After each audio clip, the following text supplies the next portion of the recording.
Pernah kita ada, tadi saya berjalan, saya jumpa macam-macam orang lah, jumpa ambil gambar sana sini.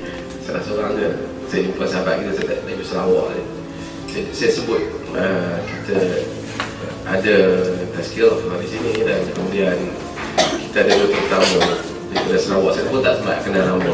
Pasal dia orang ambil gambar saya beritahu. Hadirin dan hadirat yang dirahmati Allah, kita tahu bahawasanya bagi Allah Subhanahu wa ta'ala 99 nama. Walillahi tis'atan wa tis'atun wa tis'una isman mi'ah illa wahidah. Bagi Allah Ta'ala 99 nama, 100 kecuali satu, kata Nabi. Faman ahsaha, dalam sebahagian riwayat, faman hafidhaha dakhala al-jannah. Siapa yang membilangnya atau menghafalnya masuk syurga. Para ulama khilaf pada sebahagian nama. Ada yang kata itu nama dan nama Allah, sebahagian kata bukan. Saya tak mau masuk dalam perbahasan itu, tapi saya nak sebut salah satu nama. Bukan hafal dalam erti kata hafal macam kita hafal Asmaul Husna itu. Kalau macam tu semua orang masuk syurga mudah. Tapi artinya bagaimana menghayati makna bagi nama-nama Allah yang indah itu. Salah satu nama Allah ialah Al-Kafi. Al-Kafi.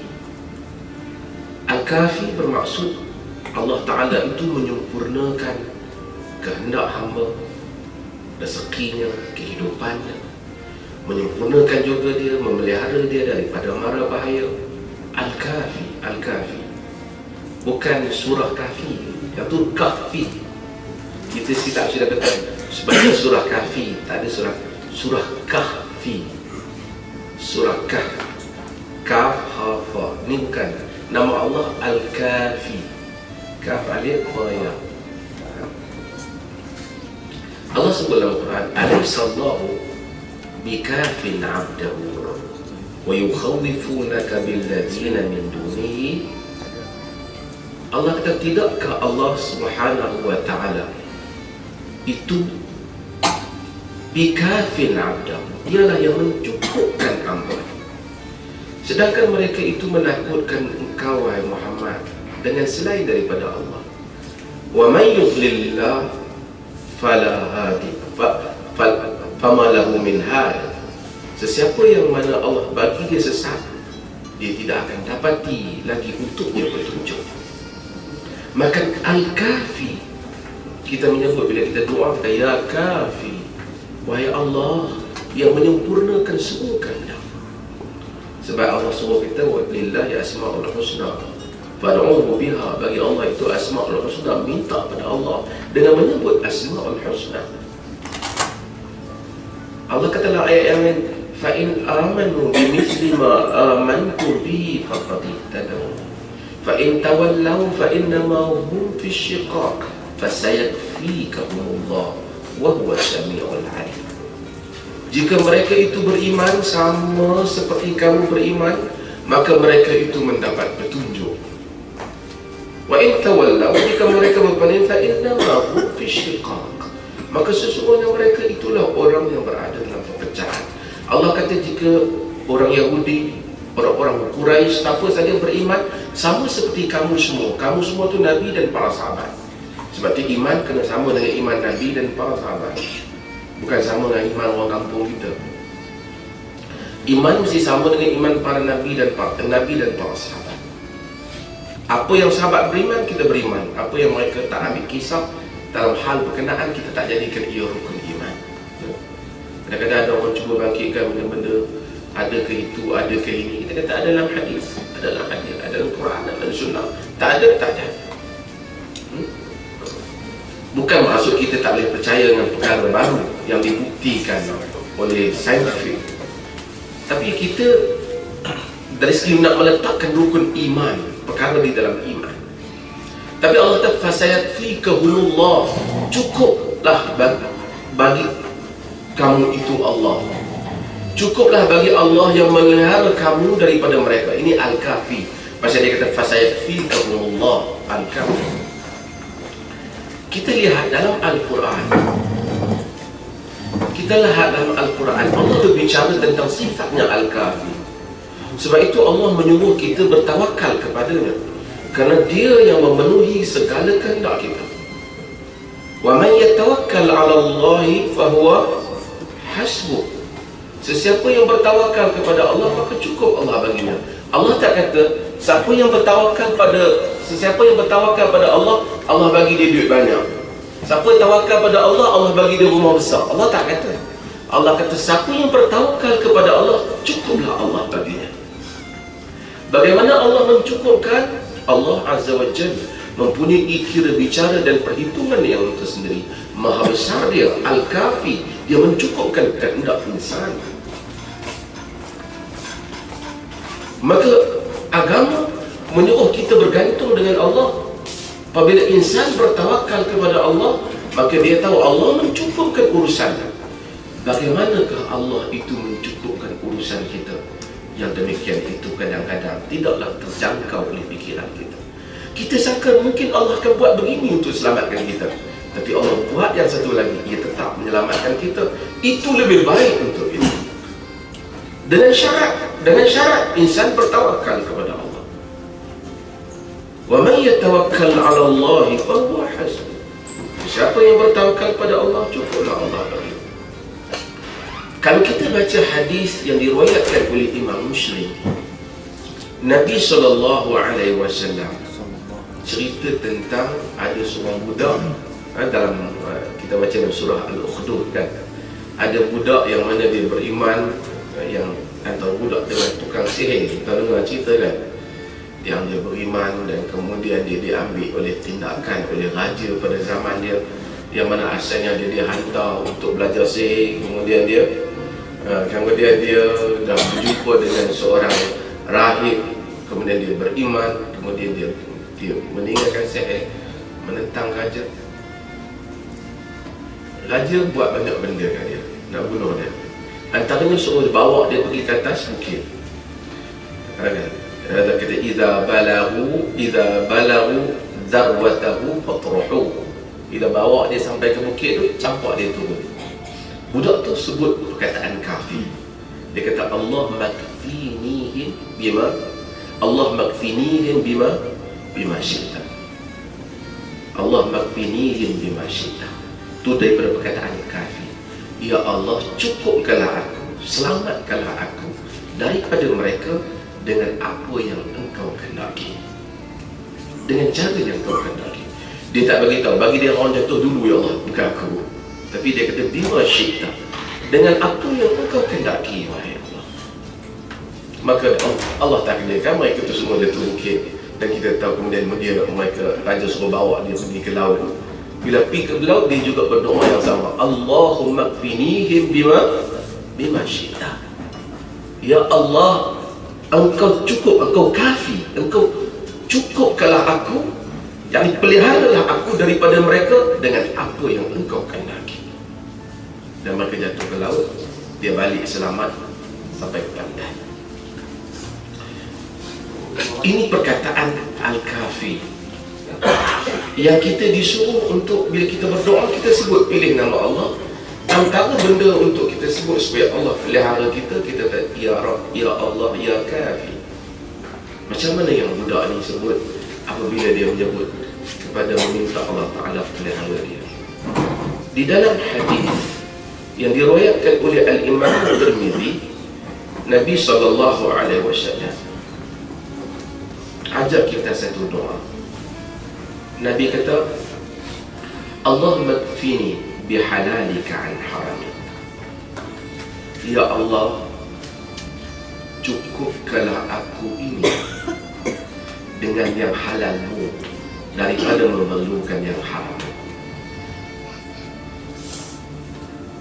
Wa aghnini bi fadlika amman siwaka, dan kayakanlah aku ini dengan kurniaanmu daripada bergantung selain daripadamu, ya Allah. Ini doa yang lain kita belajar. Sebab tu Ibnul Imam sebut dalam Silahul Mu'min, dia kata doa-doa yang diajar oleh Quran dan doa yang diajar oleh Nabi SAW. padanya ada tauhid, padanya ada akhlak, ada ibadah, ada cara berinteraksi dengan Allah. Tapi kadang-kadang orang tak suka doa tu, dia suka doa hak ustaz dia ajar. Dia kata ada doa special lah, kan makcik kat belakang kita kan. Cuba kita, ramai orang Melayu dia suka. Kalau doa tu ni saya boleh ajar, doa ni tak ada kat mana lagi ni.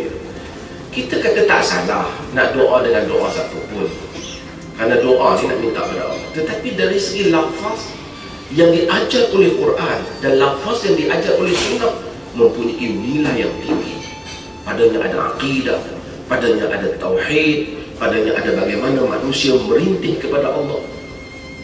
Nabi SAW kata, Allahumma kfini bihalalika min haram. Ya Allah, minta engkau cukupkanlah aku ini dengan yang halalmu, supaya aku tak perlukan yang haram. Dan ini memang banyak. Halalnya banyaklah, halal hubungan kita, harta kita cukup. Supaya yang halal yang Allah bagi kat kita ni cukup. Ada orang Allah Ta'ala bagi yang halal tu cukup kat dia, tapi dia rasa tak cukup. Dia terpaksa juga nak pergi cari yang haram tu. Walaupun untuk dia makan dah cukup Allah bagi, untuk dia hidup dah cukup Allah bagi, tapi dia kehendak pada yang haram, kehendak nak lebih sehingga melanggar yang haram. Dan lecehnya insan, buruknya insan ini apabila dia menjadi hamba kepada orang lain. Maka kita doa, Allahumma aghnini bi fadlika amman siwak. Ya Allah, kayakanlah aku dengan kurniaan-Mu supaya aku tak bergantung kepada selain daripada-Mu.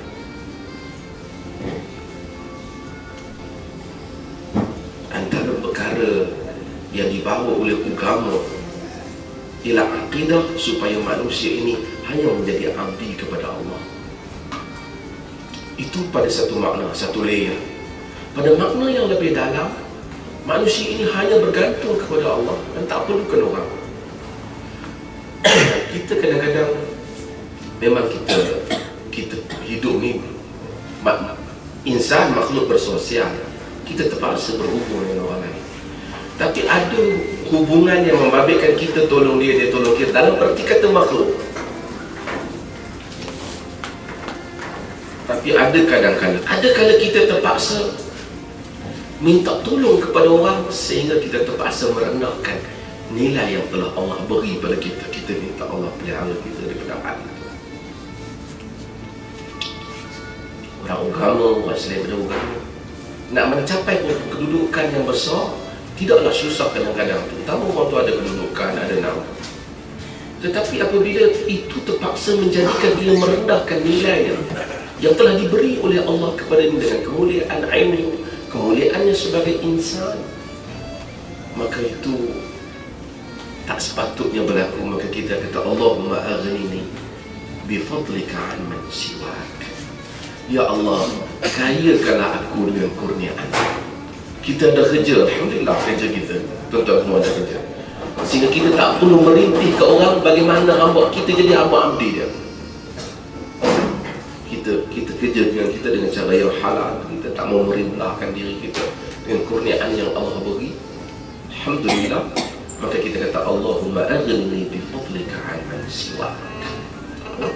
Ya Allah, Engkau jadikanlah aku ni, lebih kayakanlah aku ni dengan kurniaan-Mu dibandingkan dengan tidak bergantung pada selain. Sebab tu bila kita masuk ke dalam masjid, kita doa apa? Kita masuk lagi tu dekat masjid, Allahumma ftah li abwaab rahmatik. Ya Allah, bukakanlah untuk aku pintu-pintu rahmat. Bukan babur rahmatik, abwaab jamak. Sebab tu ada filem Ahmad Al-Bab, itu singular, satu pintu. Kalau dia plural, dia abwaab, dia pintu-pintu. Ya Allah, bukakanlah untukku pintu-pintu rahmat. Saya disebut rahmat Allah wasi'at kulla syai'. Rahmat Allah melimpahi segala-galanya. Kadang-kadang kita, subhanallah, kita tengok Allah boleh kurnia ke orang. Kita tengok orang tu biasa berjalan, Kita tengok Allah bagi kat dia benda yang tak ada kat kita. Kadang-kadang ada orang muda-muda kan, dia kata, tengok suami dia tak handsome pun dapat isteri lawa kan. Kita subhanallah, wasi'at kulli syai'. Kadang-kadang dia berikan kurnia kepada orang. Tengok orang, siapa cerita saya orang ni, ada satu orang cuci hotel di Mekah ni, lama kerja berapa tahun, orang Bangla.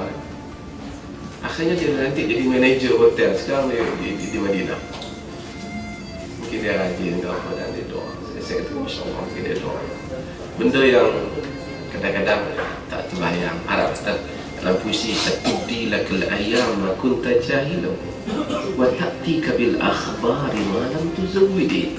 Dalam puisi Arab, dia kata akan datang hari-hari yang engkau itu jahil mengenainya. Engkau tak sangka benda itu akan datang. Dan ia membawa kepadamu khabar-khabar yang tidak pernah dahulunya engkau jangka. Allah Subhanahu wa taala rahmat dia wasi'at kulli syai'. Antara rahmat yang kita perlukan, dia ampun kita. Antara rahmat yang kita perlukan, dia masukkan sakinah dalam hati kita. Dia masukkan ketenangan hati kita. Orang tengok kita, orang tahu padanya ada nur, padanya ada iman, padanya ada kekuatan diri insan yang Allah berikan kepada dia. Berjalan di atas muka bumi dalam perasaan dengan hati yang bergantung dengan Allah Azza wa Jalla. Allah maftah li abwaab rahmatik. Ya Allah, bukalah untukku pintu-pintu rahmat-Mu. Masya Allah, kat masjid kita sebut, kita masuk Masjidil Haram, kita Allah maftah li abwaab rahmatik. Bila kita nak keluar, kita berdoa, Allahumma inni as'aluka min fadlik. Ya Allah, aku minta daripada-Mu itu kurniaan. Rahmat Allah macam-macam, tapi kurniaan dalam Quran banyak. Yabtaguna min fadlillah. Allah kata mereka itu mencari kurniaan Allah. Dia kadang-kadang lebih merujuk kepada rezeki, kurniaan, harta, anak pinak. Jadi bila kita duduk dalam masjid, kita minta rahmat semua. Rahmat iman, kehidupan kita sebagai insan. Keluar pada masjid, kita minta, kita keluar, kita nak pergi kepada kehidupan. Kita minta Allah beri rezeki yang baik, Allah berikan kehidupan yang baik, Allah berikan anak-anak yang baik. Agama ini kalau dicipta oleh seorang yang bernama Muhammad, dia tak boleh jadi macam ni. Tapi agama ini diturunkan oleh Allah, sehingga bagaimana kehalusan, sangat subtle agama itu diatur, kehalusan agama itu diatur, sehingga kita keajaiban dari segi doa, dari segi ayat-ayat Quran. Masya Allah. Sebab tu tuan-tuan bila tengok imam macam ayat Quran, kadang dia menangis. Keajaiban ayat itu sendiri apabila ia menentuh hati nurani.